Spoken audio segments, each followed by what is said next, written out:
بسم اللہ الرحمن الرحیم۔ اللہ کے نام سے جو سراسر رحمت ہے، جس کی شفقت ابدی ہے۔ والفجر وليال عشر والشفع والوتر والليل إذا يسر هل في ذلك قسم لذي حجر۔ فجر گواہی دیتی ہے اور چاند کی ہر 10 راتیں اور جفت اور طاق مہینہ اور رات بھی جب وہ رخصت ہوتی ہے کہ صبح قیامت ہونی ہے، اس میں کسی عاقل کے لیے کیا ہے کوئی بڑی گواہی؟ ألم تر كيف فعل ربك بعاد إرم ذات العماد التي لم يخلق مثلها في البلاد وثمود الذين جابوا الصخر بالواد وفرعون ذي الأوتاد الذين طغوا في البلاد فأكثروا فيها الفساد فصب عليهم ربك سوط عذاب إن ربك لبالمرصاد۔ تو نے دیکھا نہیں کہ تیرے پروردگار نے عاد کے ساتھ کیا کیا؟ وہی ستونوں والے ارم جن کے برابر دنیا کے ملکوں میں کوئی قوم پیدا نہیں کی گئی، اور سمود کے ساتھ جنہوں نے وادی القرا میں پتھر تراشے، اور میخوں والے فرعون کے ساتھ۔ یہ وہ لوگ تھے جنہوں نے دنیا کے ملکوں میں سر اٹھایا اور ان میں بڑا ادھم مچایا، تو تیرے پروردگار نے ان پر عذاب کا تازیانہ برسا دیا۔ حقیقت یہ ہے کہ اس طرح کے سرکشوں کے لیے تیرا پروردگار گھات لگائے رہا ہے۔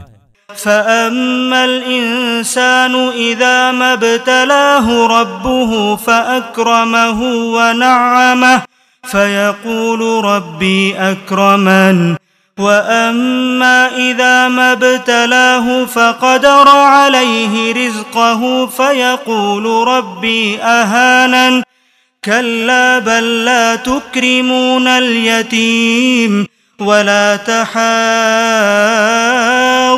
على طعام المسكين وتأكلون التراث أكلا لما وتحبون المال حبا جما۔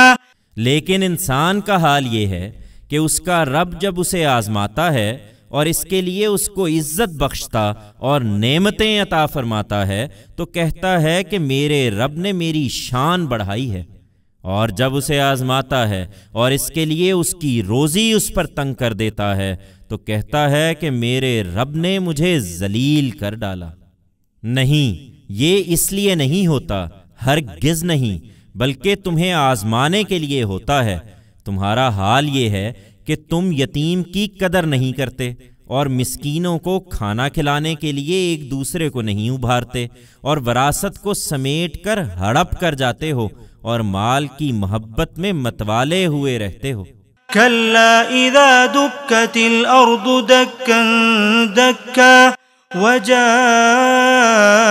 ربك والملك صفا صفا وجيء يومئذ بجهنم يومئذ يتذكر الإنسان وأنى له الذكرى يقول يا ليتني قدمت لحياتي فيومئذ لا يعذب عذابه أحد ولا يوثق وثاقه أحد۔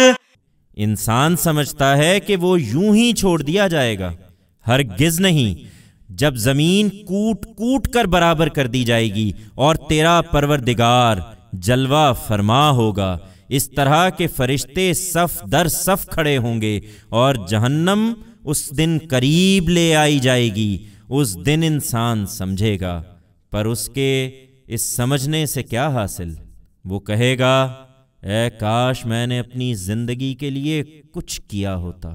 پھر اس دن جو عذاب وہ پروردگار دے گا ویسا عذاب دینے والا کوئی نہیں، اور جس طرح باندھے گا اس طرح باندھنے والا کوئی نہیں۔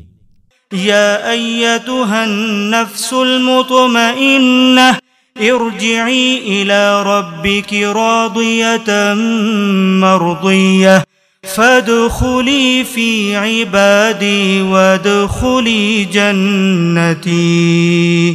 دوسری طرف وہ فرمائے گا، اے نفس مطمئن، اپنے رب کی طرف لوٹ، اس حال میں کہ تو اس سے راضی ہے اور وہ تجھ سے راضی، سو میرے بندوں میں شامل ہو اور میری جنت میں داخل ہو۔